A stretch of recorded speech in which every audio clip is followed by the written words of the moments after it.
when we left here, you made a call to action. Yes. In fact, you said, stop praying. It demonstrates it's a lack of trust. Go act.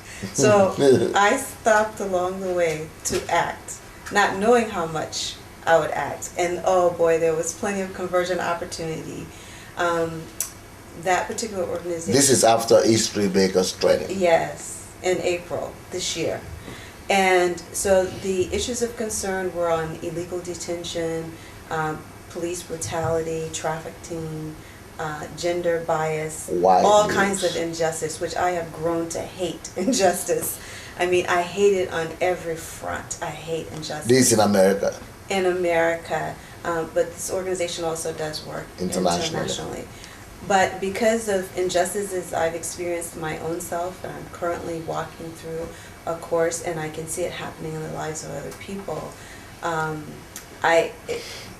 Well, that means that's exactly what God is calling you to confront. Right, I agree with that. And it brought to life, the history making training made me aware even more of that calling in that particular place. I see.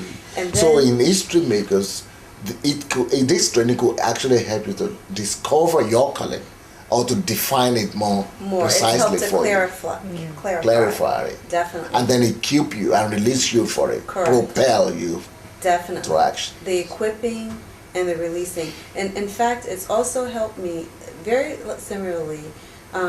While I had the desire and willingness to do it, when people impose limitations on you, sometimes you don't even know that those limitations have been imposed. I see. Until someone brings to light. You are right. Especially if you are living in an environment where so many people are also in that limitation and they don't seem to be aware of it. Right. And so, for example, the racial bias, the disparities that exist, and as I said, just injustices in general. When I listened to the storylines, they had prayer groups for different countries actually, and I heard those stories. I said, hey, wait a minute, this is happening. Court delays, people being robbed of this, being falsely accused, something they never did, being arrested or falsely charged. I could relate to it. And then it was like God began the pieces began fitting together that, I thought that was God. This is definitely God. And this is happening all over the world, modern day slavery and things of that nature. And so it made me, actually I could hear you behind me saying, you better take action. Right, in Washington. In Washington, D.C. So I was in Ukraine though. You were in Ukraine. But the training. Yes. I could hear it. So for the next few days, that's what we did. So not only did I pray, we did pray, and I prayed more effectually and fervently. I knew how to pray and the things to pray, not only for those people who I don't even know them really, but also for the lawyers that were there who serve as executive directors of those countries. They were expressing the concerns that they had and how despondent they would become. Well, I could identify with those feelings of hopelessness, or you couldn't do anything, or being ready to give up, and was able to even give encouragement to them. I was like, what? I started sounding a little bit like, I was like, that's what Pastor Sunday said. What are you talking about?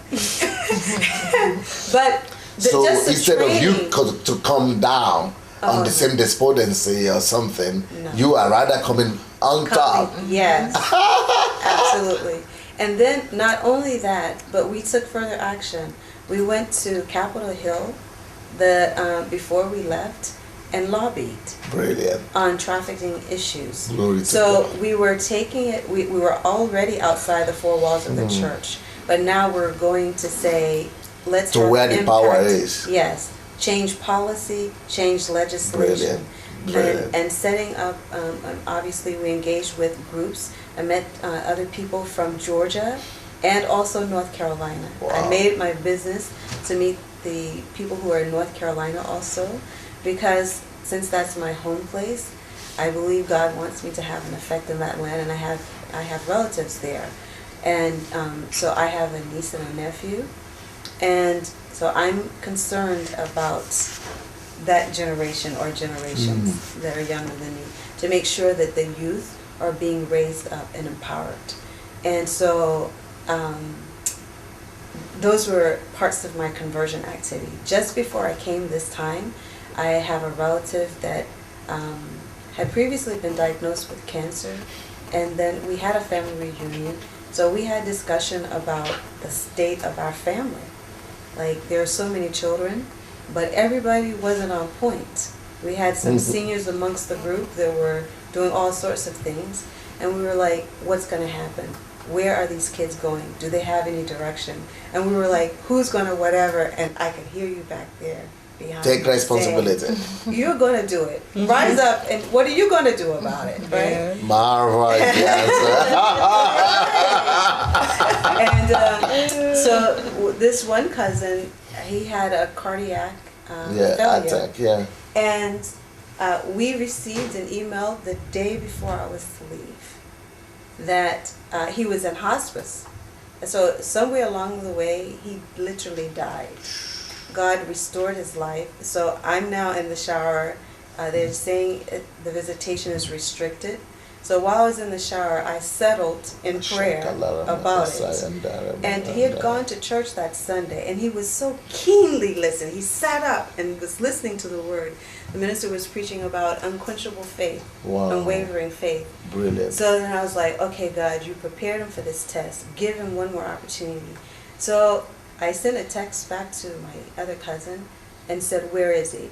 Well, he said, you'll have to call Mom to find out. I said, no, I'm not calling my aunt. That's his mom. I went to his sister's house, and I walked in the door. It's like, what's going on? She's kind of calm about it. And we finally got her. I said, so what's up with Leonard? Where is he and what's going on? And I want to go see him.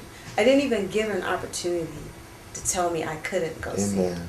And I went there. No room for failure. No, because I needed to make sure he knew he could still live and they had an opportunity.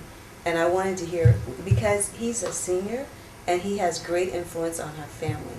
So he has the potential to bring some other family members in order. And we need him to do that. Yeah. So before I left, we had actually left out, and I kept sensing I needed to leave something with him. Now that I heard, he began announcing when we got there, the doctors were saying that he was going to be going to another floor, to the regular hospital. He was in the heart center. So already I was like, yes, God's work has started. He's already changed things, turned them around. And then he finally said, well, they said I'm going to go to 3A, but I don't think they're going to let me go just tomorrow, but I am going home. So I needed to clarify what he meant by going home. So he gave his address. I said, great, you're right on target, right? He has faith. He has faith. And so I said, well, the big man is looking out for you. He said, he's always with me. Glory this guy, I said, wonderful. So that was great. And then, there was a part of me said, I went down to get him a gift to leave because I knew I was going out of the country. And so there were these little teddy bears. One had prayer, and it talked all about prayer. And I was like, God, he needs to be praying now. He can't go back to an old life and settle into that and just think you've given him a gift. And then there was another one about feeling better. It was very laid back and just really it said all of that, but in love. And I decided to do the one in love. And the reason was because, in the church, it's easier to be pressed down. You did this wrong, I was like, no, God has given him life. So inspire that life to keep living. So I took it back to his room, and he pressed the button for the voice to begin speaking. Okay. He said, Marvin, just started laughing. And he was like, this is so funny. And we did two things. I scheduled a date with him for June 15th when I get back. Okay. Why? Because a scheduled appointment means you must be here to meet it. I'm going to be there, but he must be there to meet it. Brilliant. Number two, we scheduled another appointment for July. July, for us to go now to where our parents were raised, to learn more about them and make some change there. He agreed. So you can now influence him more. Yes. And he will be alive to do all that. Yes. He will be around. And he received it. If I had taken the one in prayer, he would have received it, but it would have been like, oh, more of a church, religious. Well, this is love and acceptance. Yes. And I could see the barrier just breaking down. Glory to God. So I said that to say, while I'm down there choosing the teddy bear, I hear your voice back The here. training factor. Yes. And when you were there the practical conversion. Yeah, you could hear. Kindness. How do you make that? And when you were at Washington, D.C. as well, yes, you could hear, no, this is possible. You could hear the voice from the training. And you will never be the same. No, I won't. And one of the presentations we heard today from Pastor Derek really touched my heart. I have a love for the church, but the church is it's just been in disarray. Yeah. And I want to see the church. This is the church worldwide. Yes, the church worldwide. And I grew up, the church was so vibrant, it was full of authority and passion. And it's kind of lost that. It's been without power lately. And I want to see it revived. And I believe our generation is called to action. And some of us are equipped and some of us are not as equipped as we should be. And we're not relevant to the generation to follow.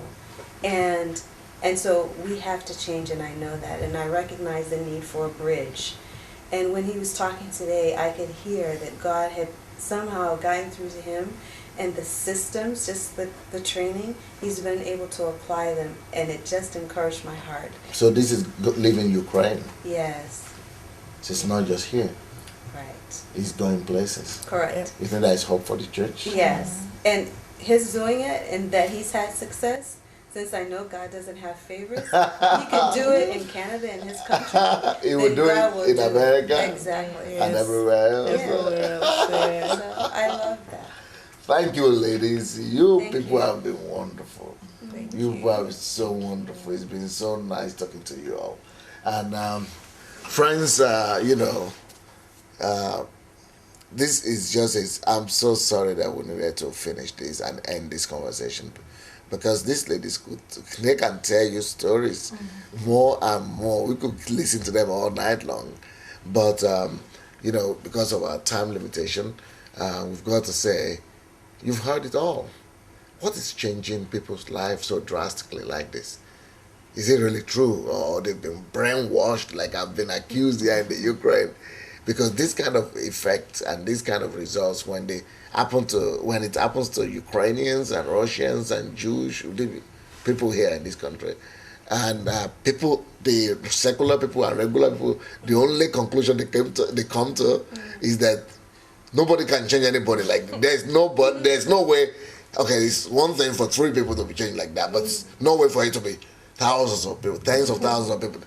I mean, they're talking the same. I mean, and it's true, they are producing the results. Nothing can change anybody else like that. It must be hypnotizing them. It must be making them into zombies. It must be brainwashing them. But this is not true. We know that if you're a believer, God is doing that. There's a new thing God is doing this day and this hour. God is alive. And there's a new move from the face of the earth. You want to test it? Get in touch. You want to think they're lying? Not really. And if you look around the world, you see that it's true what they've said. Maybe not too many places you go to in the world today that you will exactly see the things that are happening in the Ukraine. So come, join in the river. Come, jump in the river. Let's just swim with the Lord and enjoy it. And let that river begin to flow from inside your spirit and become a great, great ocean. That where we could just please God, please Him, and extend His kingdom to the ends and the utmost part of the earth. Well, our door is open, and we are ready to receive you here. Just come visit, be a part of this training, and let your life be transformed once and for all. Thank you now.